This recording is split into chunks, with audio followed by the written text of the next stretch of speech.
While hobbies allow us to spend our time on things we enjoy, some of us like to take it a notch higher and spend crazy amounts of money just for fun.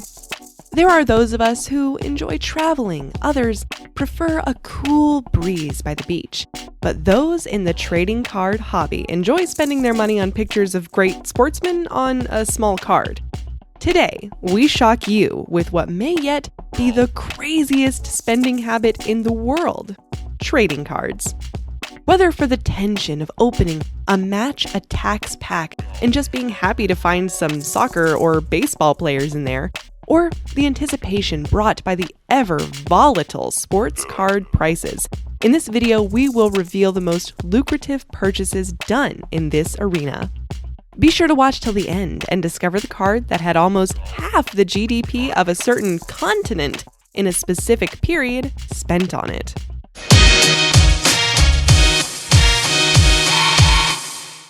Number 16, Michael Jordan, 1986 to 1987 rookie card, $100,000. The 1986 to 1987 Michael Jordan rookie card is perhaps the most common trading card on this list, but don't think just for a second that it is the least. In fact, any experienced basketball sports card investor will tell you that it will pass as the most valuable, popular basketball card ever made any day. Perhaps this is the reason it went from $700 to $1,500 in less than a year back in 2018. In fact, Beckett Grading Services graded it a 10 back in 2011, where it sold for a whopping $100,000. Yeah, you heard that right. 5 zeros. Number 15, Genghis Khan Parent-Child Promo Card, $133,000. One of the things that gives this card its value could be that it is widely considered to be one of the most attractive early promos and one of the original holy grails of Pokemon card collecting, along with other early rarities. It was produced in such limited amounts compared to its demand that many are left chasing it day and night.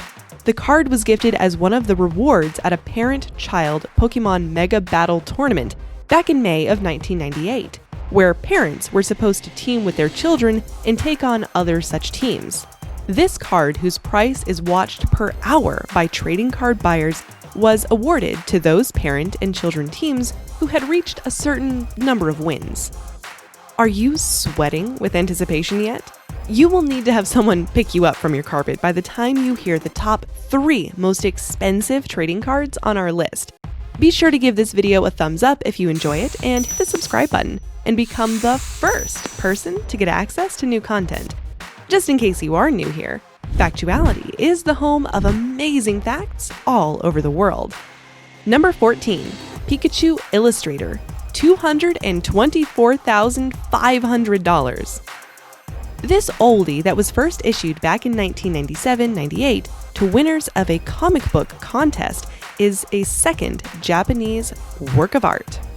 At an auction in early 2019, it sold for an initial payment of $195,000, with other fees cranking up the price to a whopping $224,000. The card is so rare that there are hardly 10 pieces in good condition. Number 13, Bronco Nagorski 1935 National Chickel, $240,000. Another gem whose true value was revealed in an auction is this card, which was given an SGC 96, meaning that its condition was 96% good. This was praised as rare, especially because the holder kept it in superb condition and everything was printed on it perfectly. That is how it was able to fetch $250,000 once in the auction. Number 12, Prerelease Raichu, $250,000. If there is a card that fits the definition of card, it would have to be this one. Rumored to have had 10 copies made, mainly for the employees of Wizards of the Coast, the distributor at the time, its value can only be higher than others in its category. While sale information is hard to find, experts value this card higher than some that have sold for $200,000 before, so $250,000 seems like a fair asking price. Number 11, Hank Aaron 1954 Topps, $358,000.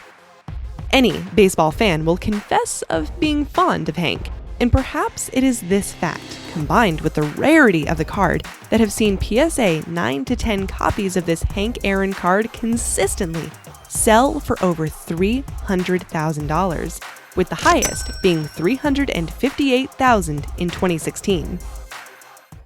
Number 10, Eddie Plank 1909 to 1911 ATC T206, $414,750. A thorough stock taking of this card gets us not more than 100 pieces of this card. It is rumored that Eddie either wanted to be paid more for his likeness or didn't want to endorse tobacco to children who would covet the card.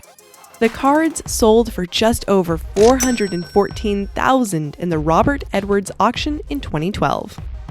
Number 9, Roberto Clemente 1955 Topps, $432,690. Roberto Clemente was the first Latin American and Caribbean to enter the National Baseball Hall of Fame. That being said, his 1955 Topps rookie card managed to bag just over $432,000 at the Dimitri Young collection. Number 8, Tom Brady 2000 Playoff Contenders Championship Ticket, autographed, $450,000. While autographs can be the start of a downfall of a top star in any field, be it music, sports, arts, etc., it played right into the favor of this Tom Brady rookie card. Having been stamped a 9 by Beckett Grading Services, it sold for almost $500,000 at auction. Number 7, Babe Ruth 1914 Baltimore News, $575,000. If you consider yourself a baseball diehard and never heard of Babe Ruth, well, you might just want to stamp ignorant on your forehead and go home. This rookie card from 1914 was issued even before he started playing in the big leagues. A collector paid almost $200,000 in 2007, and while he had no intention of selling it, in 2012, someone was willing to pay nearly $600,000 for it, an offer he couldn't resist. Now you know why this card could not miss our top 10. Number 6, Mickey Mantle 1951 Bowman, $580,000. This rookie card of Mickey Mantle's Bowman is the only one that is recognized, and by now we don't need to remind you of the direct correlation between the rarity of a card and its value. And that's not all. The card is among the few that bear names appearing horizontally on it. It comes as no surprise, therefore, that an ultra-rare PSA 9 easily cleared the $500,000 mark in 2017. Number 5, Joe Jackson 1909 American Caramel E90, $667,189. Closing the top 5 window is this card, which came with caramel candy, as suggested by the name. The copies available are few, maybe because Joe Jackson was famously banned from the sport. Nonetheless, slightly over a century later, a PSA 8.5 saw it sell for $667,000. Consider it an apology of Joe, if you wish. Number 4, Mickey Mantle 1952 Topps, $1,135,250. Missing the ruling trio on this list by a whisker is Mickey Mantle. The one special thing about this card is that it's a Topps card from 1952, which was the company's first year doing sports trading cards. From that year, every single item boasts of a great value. In fact, just recently in 2016, a PSA 8.5 sold for $1.135 million at Heritage Auctions. This is already more expensive than the GDP of a handful of countries in Africa. Yet you will hear many say, it's just a card. Number 3. Babe Ruth 1915 to 1916 Sporting News, $1.35 million. If you thought we were finished with Babe Ruth, then you were mistaken. Coming in at second runner-up is his 1915 to 1916 of a higher value, with a PSA 8 of this rookie card easily getting over $1 million at an auction. The Red Sox uniform he wears on the card is amusing and is indicative of the period before he was traded to the Yankees. Number 2. Tournament Black Luster Soldier, $2 million. Coming in at first runner-up is the Tournament Black Luster Soldier, which is rumored to have been bought for $2 million. And a cursory look at it will convince you that this rumor is not far from being true. Awarded during the 1999 championship in Japan, it is printed on stainless steel. The context of this tournament Black Luster Soldier is what makes it highly valuable compared to other monsters, such as Blue Eyes White Dragon, Slifer the Sky Dragon, Dark Magician, etc. Just think of what you could buy with $2 million. Number 1. Honus Wagner, 1909 to 1911 ATC T206, $3,120,000. And the winner of the most expensive trading card competition is, drumroll please, the Honus Wagner 1909-1911 ATC T206. This card is the holy grail of all trading cards of any and everywhere kind in the world. So valuable is it that even old copies that are not in the best condition would fetch a good percentage of the best returns in the forex market. Still not impressed? A recent quick research we conducted revealed that its price is almost half the GDP of a certain continent, whose name we prefer to keep confidential, of 4 years.